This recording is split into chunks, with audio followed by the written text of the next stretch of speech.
سلام خدمت همراهان عزیز جیم. امروز میخوایم آموزش فیلیک و ایمیلی که دریافت کردیم چه کارهایی باید انجام بدیم رو به شما بگیم.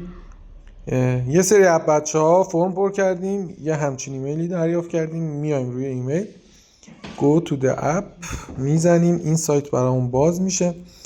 اگر قبلا ایمیل فرم پر نکرده باشید باید منتظر باشید فرمش باز شه. این گزینه get alpha access برای فرمش. اینجا ایمیلی که ایمیل باهاش دریافت کردید اون ایمیل وایت لیست رو وارد میکنید.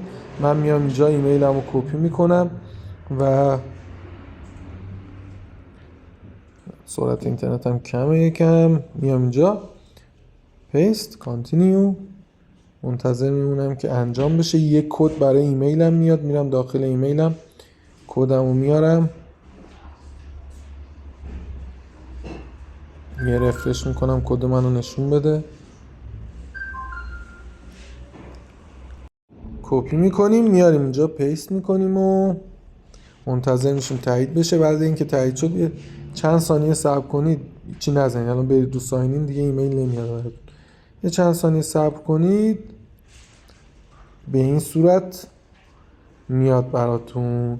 ما باید این گزینه اول دیپلوی یور سایت رو بزنیم، میزنیم روش، منتظر میمونیم. خیلی قابلیت جالبیه واقعا، من خوشم اومد.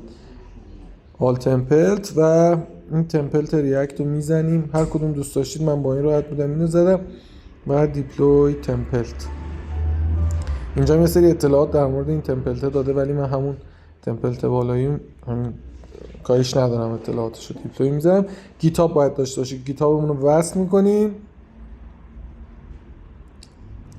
دسترسی میدیم به سایت فیلیک.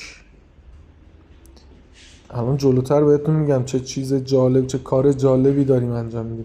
الان ما داریم یه سایت دیپلوی میکنیم، یعنی یک دامین، یک سایت بر روی دامین اتریومی خودمون و آدرس سایت بشه دامین اتریومیمون، وای همون چیزی که از اول قرار بود بشه. خب اینجا تمام دسترسی ها رو بهش بدید بتونه کاراشو انجام بده. یه این استال هم باید انجام بدیم. اینجا اگه تایید 2 مرحله‌ای داشته باشه اکانتتون ازتون میخواد، من وارد میکنم، وریفای میدم و یه همچین پیغامی رو دریافت میکنم که میگه این تبو ببند دیگه، ما باهاش کار نداریم.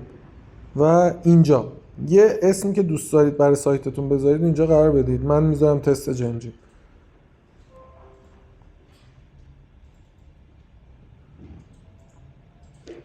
تست جمجیم اینجا وارد میکنم و ادامه ماجرا create and deploy template. بذارید پرایوت هم باشه رپوتون، تیکشو بر ندارید. داخل گیتاب شما الان داره یک رپو ساخته میشه که قبلا انجام دادیم، از این کارا میدونیم چیه. خب میاد تو این صفحه میگه یکم منتظر بمونید تا سایت شما آماده بشه و دیپلویش تموم بشه. خب این هم طول میکشه، من پاز میکنم دوباره.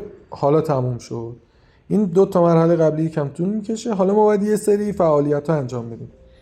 من سایت ENS رو میارم و اینجا یه سری کارا باید انجام کنم. روی مای نیمز میزنم که ENS هایی که صاحبشون هستم و میخوام این سایت رو روشون ست کنم بیاره. خب ENS خودم انتخاب میکنم و میام پایین. اینجا این گزینه ها رو میبینید، روی ادیت پروفایل میزنم برای اینکه اضافهش کنم و اد مور فایل، سمت چپ وبسایت از طریق IPFS و اد. خب حالا میام اینجا دوباره ستینگ رو میزنم، اینجا چند تا چیز رو تغییر بدیم. اون اسم سایت که اوکیه، آدرس سایت رو بچه، آدرس سایت رو من اینجا تغییرش میدم. این هم اسمش رو میذارم تست جیم. حالا یه ادامه هم داره. خب اگه قبلا کسی استفاده نکرده باشه سیف چنج رو بزنید. حالا یه آواتار هم انتخاب بکنید به دلخواه خودتون. اوپن و میایید پایین. اوکی، این هم که انجام شد. حالا میرم بالا سمت چپ. نه این گزینه نیست. گزینه دامین رو میزنم، بعد میام پایین ENS. اینجا گفته چجوری دستی ENS تون رو وارد کنید، توضیحات داکیومنت پروژه است کاری نداریم ما. اینجا ENS خودم وارد میکنم و منتظر میمونم که در دسترس بودنش چک بشه. چک شد، حالا اد میزنم. خب خیلی عالی.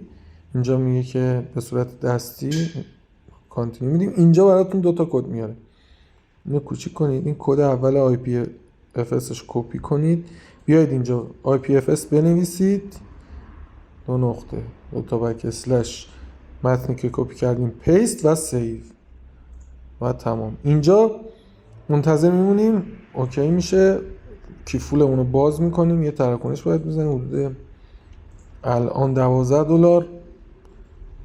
فی پایین باشه با 5-6 دلار هم میشه زد. موقعی که فی پایین رو تست کنم بچه ها بزنن. حالا دیگه من دارم ویدیو رو میسازم، زدم رفت و